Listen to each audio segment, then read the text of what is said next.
يا أيها الذين آمنوا اتقوا الله ولتنظر نفس ما قدمت لغد واتقوا الله إن الله خبير بما تعملون হে ইমানদারগণ, তোমরা আল্লাহকে ভয় করো আর আগামী কালকের জন্য তোমরা আল্লাহর কাছে কি পাঠিয়ে দিচ্ছ তা তোমরা চিন্তা ভাবনা করে পাঠিয়ে দাও।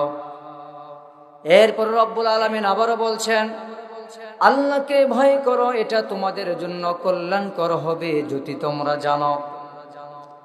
এই কথার দ্বারা রব্বুল আলামিন এটা বুঝাচ্ছেন, কুল্লু নাফসিন যায়িকাতুল মাউত সুম্মা ইলাইনা তুরজাউন।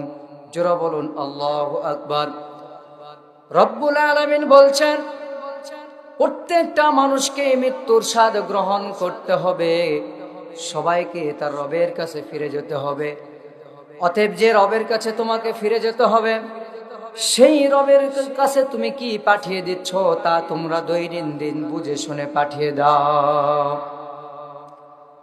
আমার প্রিয় ভাইরা, রব্বুল আলামিনের কাছে আমাদেরকে যেতে হবে। এই জন্য রব্বুল আলামিন কোরআনের মধ্যে আরো জানিয়ে দিয়েছেন, ওয়াজাআত সাকরাতুল মাউতি বিল হাক্কি যালিকা মা কুনতা মিনহু তাহিদ। মৃত্যু সত্য জিনিস, এই মৃত্যু প্রত্যেকটা মানুষের হবে। এই মৃত্যু থেকে কোনো মানুষ রেহাই পাবে না। একটি ঘটনা স্মরণ হয়ে গেল, হযরতে দাউদ আলাইহিস সালামের। হযরতে জিবরাইল আলাইহিস সালাম আল্লাহর কাছে বললেন, আল্লাহ রাব্বুল আলামিন, আমি তো দায়িত্ব পেয়েছি প্রত্যেকটা নবীদের কাছে, আমার দায়িত্ব আপনার পক্ষ থেকে বার্তাগুলো পৌঁছিয়ে দেওয়া। কিন্তু রব্বুল আলামিন, আমাকে তো একা একা ভালো লাগে না, আমার একটা বন্ধু দরকার।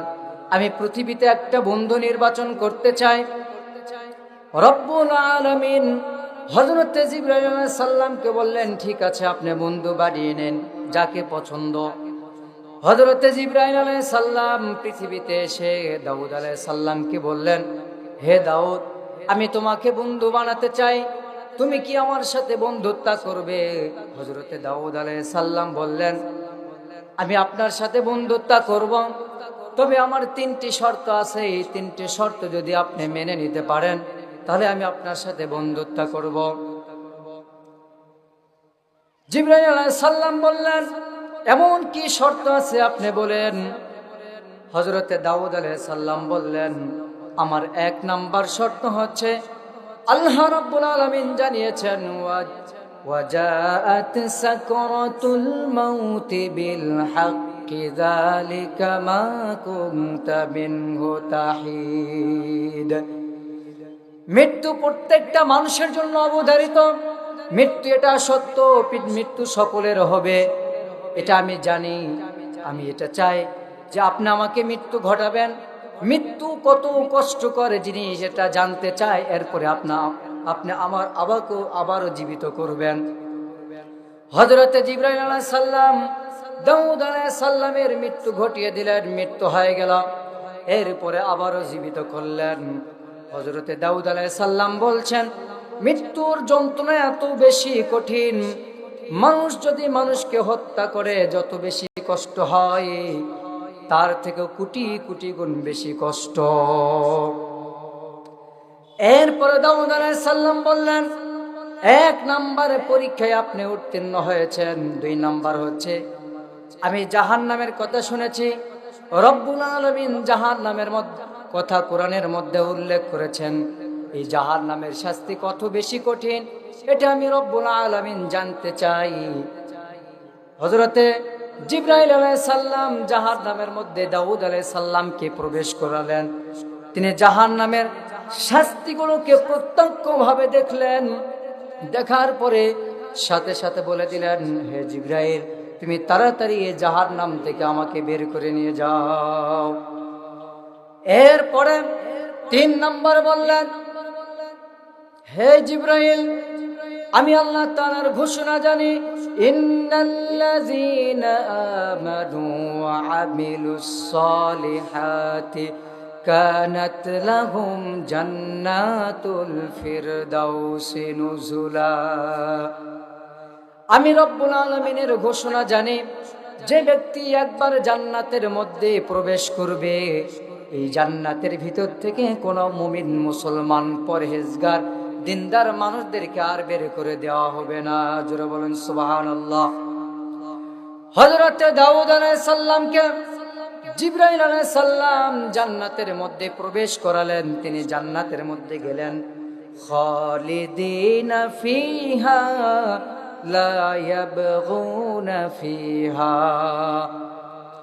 হযরত দাউদ আলাইহিস সালাম জিবরাইল আলাইহিস সালামকে বললেন, আমি জান্নাতের যত নাজ নিয়ামত দেখলাম, এই নাজ নিয়ামত দেখে আমি মুগ্ধ হয়েছি।